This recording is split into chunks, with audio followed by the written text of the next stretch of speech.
Hi guys, welcome to the second episode of the Object Overload viewer voting result.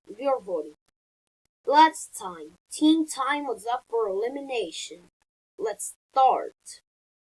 The people that are safe with 0 votes are Melanie, Picture, Television, Cherries, Clock, Casey, Tissues, Globe, and Popcorn.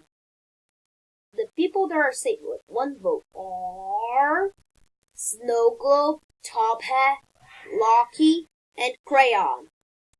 Now it's down to the final 3, Candy, Dusty, and Lighter.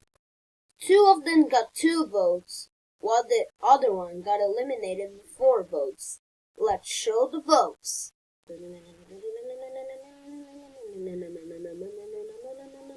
Ding.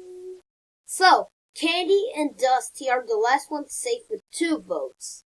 So that means Liar is eliminated with 4 votes.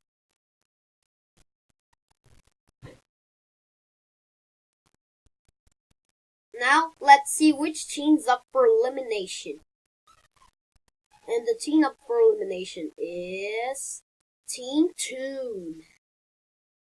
I just want to have the eliminations with the team with the same members. So that's why. So, viewers, vote in the comments using the letter and square brackets for you. Who do you think deserves to be eliminated? Whoever had the most votes will leave the show. And also, the voting ends in 2 days. And I'll not tell that I told to quote Casey before. It's because she already knows that.